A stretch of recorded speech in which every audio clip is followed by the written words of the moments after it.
What's happening, everybody? Thanks for joining me on episode dos of this truck build. Picked up the tires at the end of the last one there, and they are sick. Super excited with those. Tons of tread depth, super soft rubber, which should work good in the snow.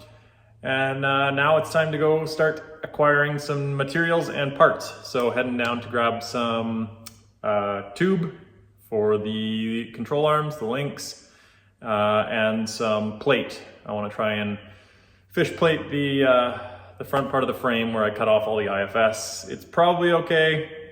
Some people do it, some people don't. I'm gonna try and do it. It's a little tougher on these half tons because the frame makes all sorts of weird curves and goes out around the AC compressor and yada yada, but I figure if I can get something on there, it'll make it a little more solid for the coil towers. So we'll see what I can find. My name's Bruce Cook. I'm always on four wheels, so I might as well make them big.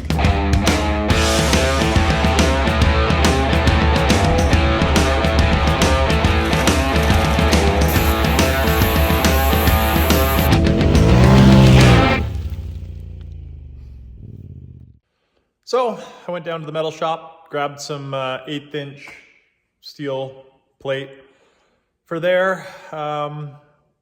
Ideally I'd like to use a bit thicker, maybe 3/16, but the frame does some weird things. So there's gonna have to be some bending and hammering it into place. I'll see if I can show you here.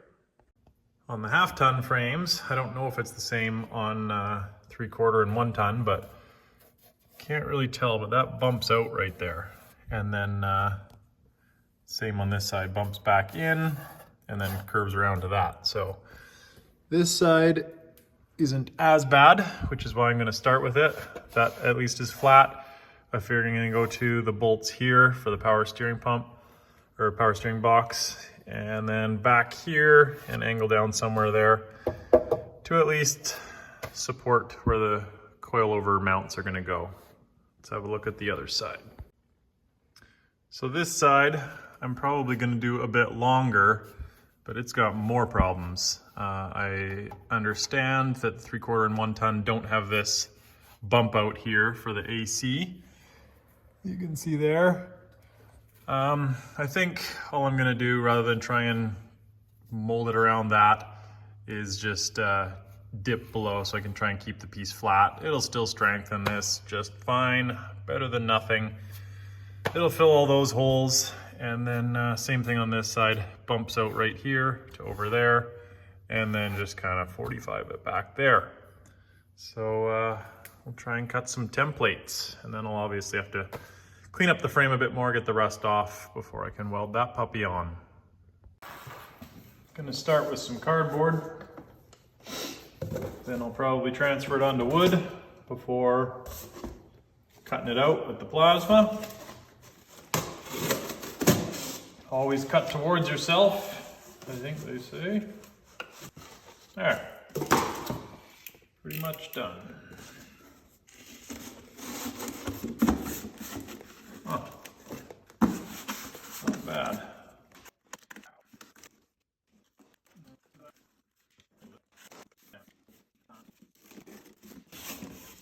It's a little haggard up there, but aren't we all?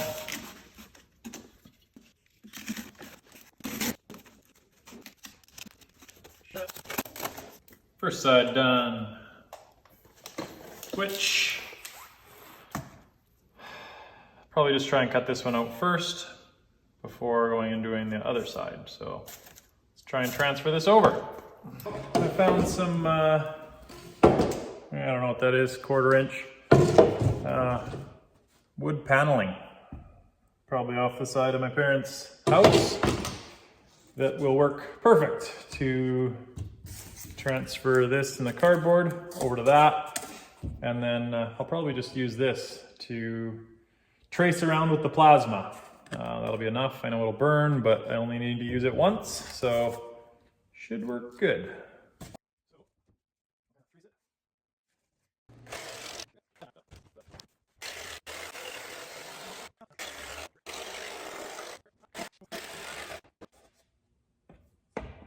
Not bad.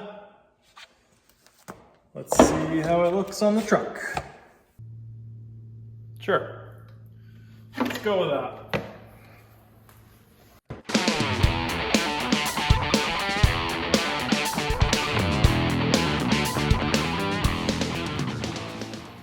And that is why things take me 2 or 3 times longer, but it gets done. Now, if you didn't see in the first episode, since I'm sitting, that's not ideal. So I've got this, I think it's silicone or something, that I put on my lap because I've burned that before. It's not fun, even when you can't feel it. And then the old leather jacket pants. Kind of double up there, make sure it covers the feet, and helmet. Let's give it a whirl.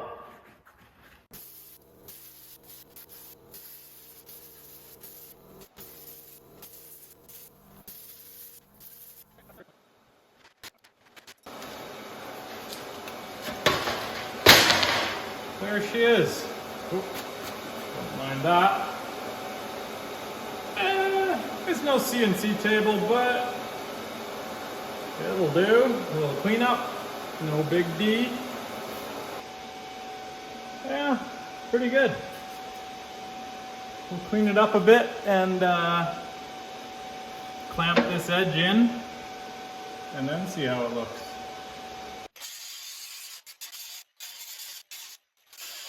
Something like that. Oh.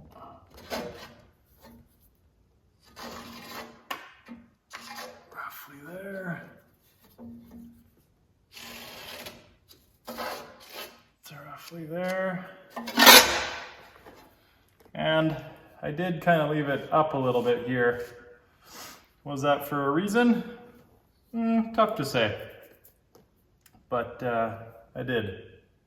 So the weld won't go right to the edge. Maybe it's stronger. Well, that's why I did it. Let's say that. I went across here so that there wouldn't be a solid seam top to bottom. That's why I did it. We'll edit out that other part.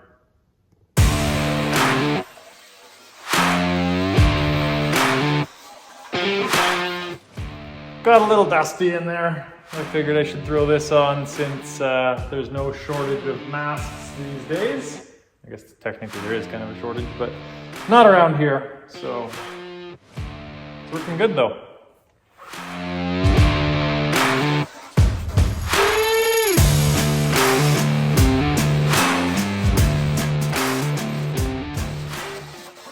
Okay,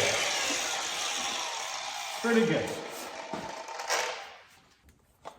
There's lots of good meat up in here. That's one of the kind of dips there, another one there.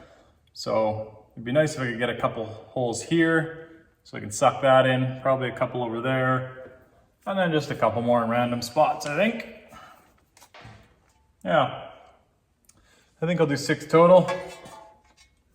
1, 2, 3, 4, 5, 6. And that should do it.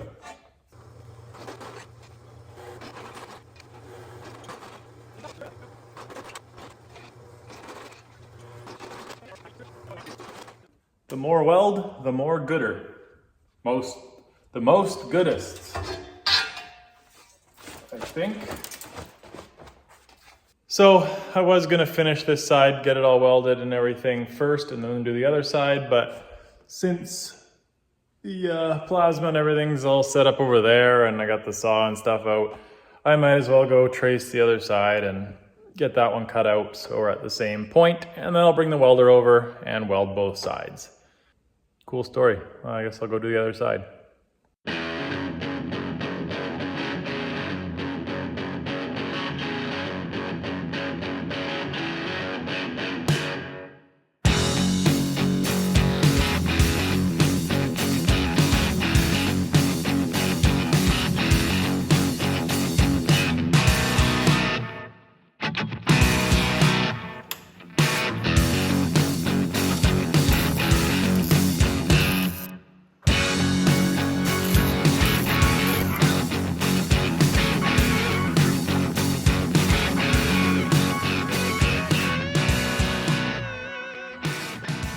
So both of those are tacked in place, solid, big tacks, welded.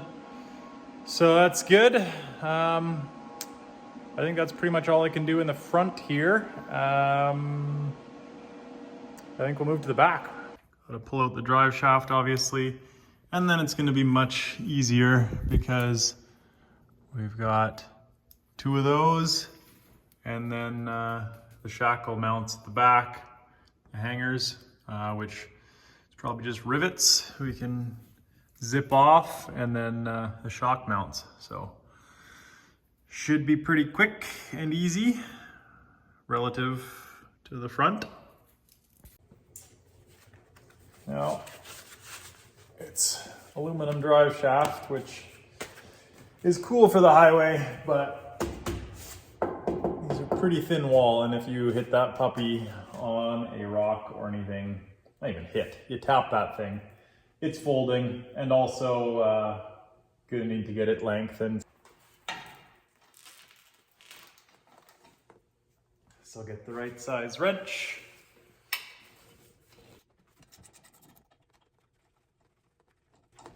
For how rusty this thing is, every nut and bolt has come off pretty easy. Granted, I've used the impact on most things, but even stuff like this by hand comes off pretty easy.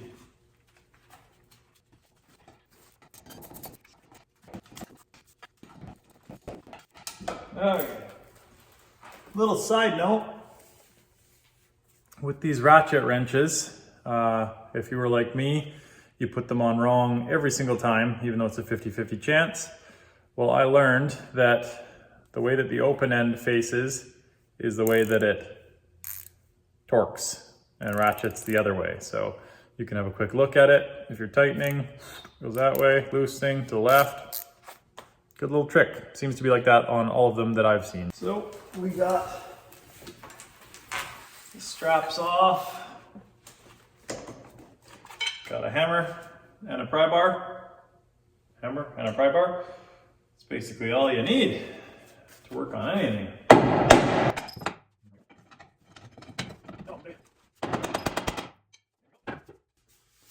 Aluminum. Nice and light, but you look super strong. It's actually steel, solid steel. Lead. Uh-oh. We're leaking. Quit fucking around.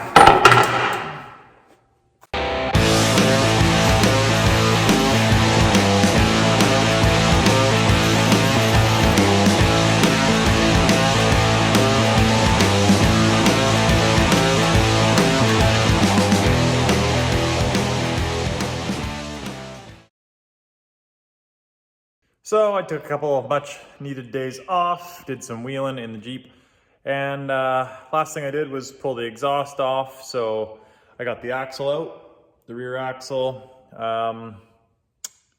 These spring hangers, looks like you can only take them out with no hitch on, and I'm not gonna remove the hitch. So getting the torch back out and the grinding wheel, and we'll pop these springs out, get the back end cleaned up.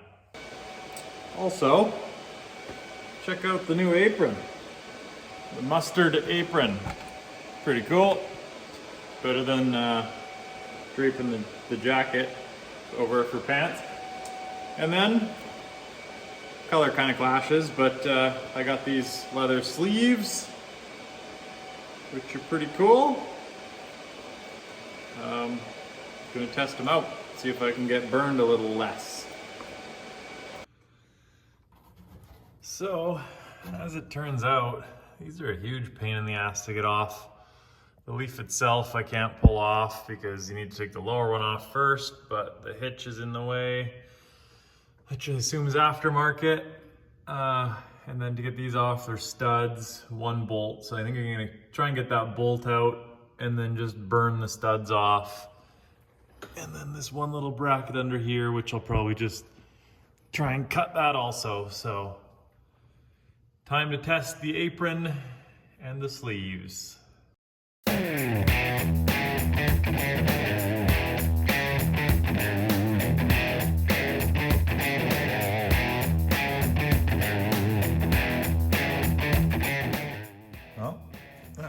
too bad. 0 burns. Studs popped off. Just decided to cut that bracket because I was in the mood. Now onto that side.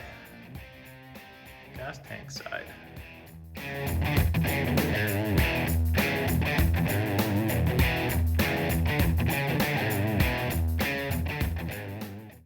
Not bad. Got the leaves off. They're a pain in the ass. Next up is the gas tank. I was hoping to be able to leave the gas tank where it is, but... Oh, that's better. Plasma cutter making a lot of noise. I was hoping to be able to leave the gas tank where it was in the stock location, but the reality is I might have been able to get away with it doing a parallel 4-link, because I could mount, kind of outboard the mounts on the frame, which would meet up about with where the leaf springs used to be. But I'm doing triangulated uppers, and I really want to do that. I haven't done triangulated before, and I'd like to mess with that. And I love the idea of not having a track bar, so I'm gonna pop the factory gas tank out, which should be fun, because I don't know how much fuel is in there. I think about half a tank, so definitely more than I can handle on my own, but I will figure that out. And then I'm hopefully gonna use it in the box, because I'm trying to save money where I can. Fuel cells are expensive, especially when you get them kind of custom made for stuff like this.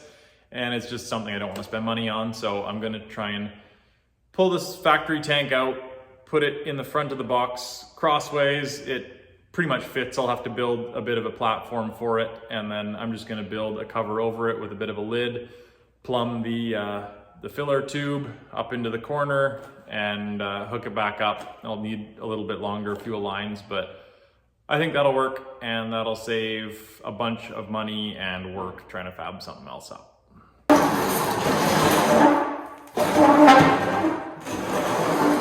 So, since I don't yet have a transmission jack, gonna have to get a little bit creative with the gas tank. Kind of drop it down close, maybe release the bolts, and then cut the straps and lift the truck off of it and undo the stuff and whatever. I'm over this before I even started.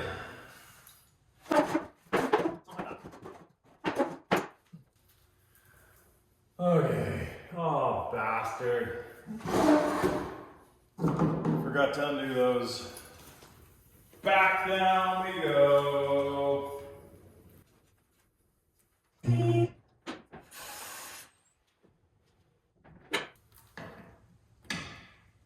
Oh,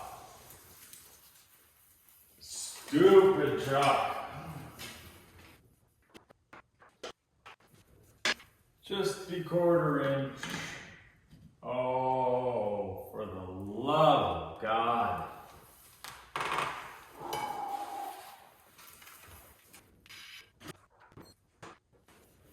Come on, you stupid piece of shit. I don't even care. Good enough.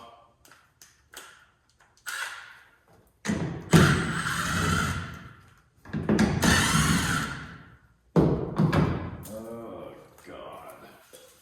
Okay.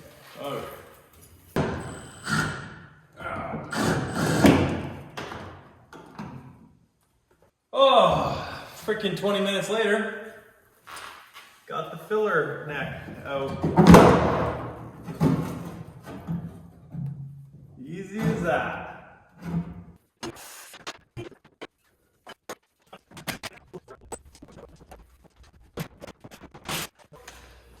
Okay. We'll kind of see what happens when I go up a little bit. See if I can get a bit more room.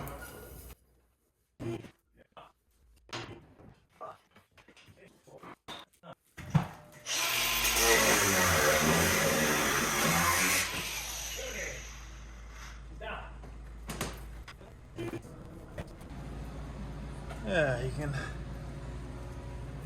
come with me to my hobbit hole. So, oopsies. tough to drive and film. Got a little better access to plugs and hoses and agriculture. Man, I'm gonna shave off a bunch of weight just in dirt and stuff. Rust.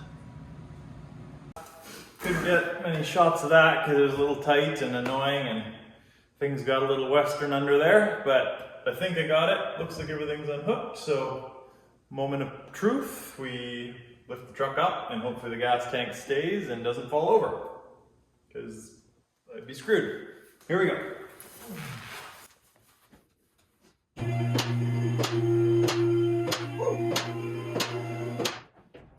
Like a glove. Neat. So, pretty successful day. I just took off the bump stops as I won't be using those. Pretty boring stuff. Couple bolts. Wasn't a big deal. Didn't think I should film it. It was nice to get the leaf springs and gas tank out of the way. I was debating the gas tank thing and switching back to parallel 4-link, but ultimately this is definitely the right way to do it, especially since I got it out of there now. It just frees up so much room under there. So nice to work, even just for welding the link mounts onto the frame. If I did decide to go parallel, it would have been a pain in the ass and welding around the gas tank and yada yada. So glad I did that. Pretty good day, and we will catch you back here tomorrow. And I'm back, all bright-eyed and bushy-tailed. A couple days off, went to Vancouver. Who cares? So, back under the truck. As you can see, the gas tank and everything's gone. I'm gonna be boxing the frame in here. It's really easy to do, so I might as well. This spot in particular, give you a reference. There's the wheel well. This is where the leaf spring attached right there, and then obviously at the very back were the shackles. So this wasn't a big deal because the load was kind of shared with the leaf spring from the back to right there. Now my 4-link control arm mount is going to be right there, and then obviously back to the axle. So this becomes kind of a flex point in between, and there's no body support because that's where the brake from the cab to the box is. So this is going to be receiving a lot more load, I guess, and twist than it did before. So for how easy it is, I'm gonna slap some 3/16 plate on there, button it up to there, and that'll help a ton.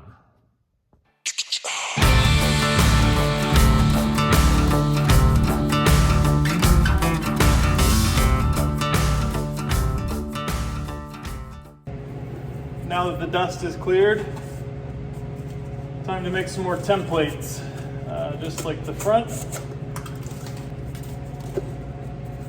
Something like that.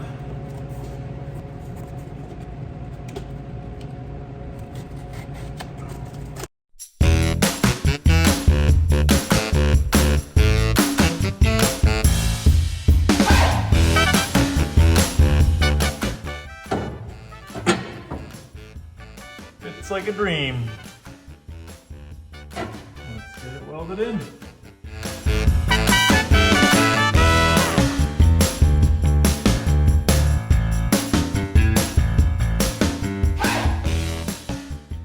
Got them in, got them welded, got them painted. It's a little dark under here, but they look better in the dark anyway, as do I. What is happening, everybody? It's another day, another dollar spent. That's besides the point. Today, exciting day. First of all, dropping my axles at Capit to get new gears put in, 513s. And second of all, my TMR stuff came in, so picking that up. Really excited to get that open, see what it looks like, and start welding some of that stuff together next week. So here we go.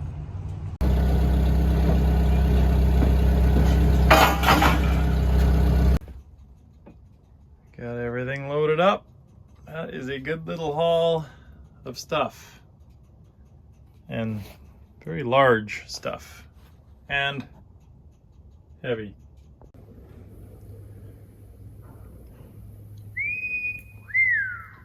Looking forward to getting into these.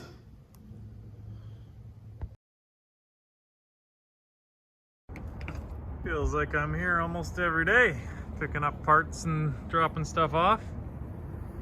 Looks like they just did a Rubicon Gladiator, 37s or something.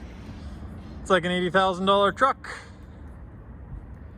I don't mind them. They're growing on me, but in my opinion, you need at least 40s. Oh, 38s. Looks pretty good, but I'll probably build one day. You know, you're at the right place when that's what greets you inside the door. That's art. A 54-inch Baja Claw. Nice.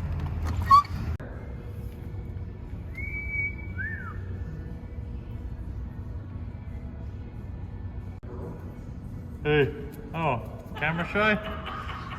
Guess not. See you, Max. Sitting down on the job, eh? Hey, best way to do it. Yeah.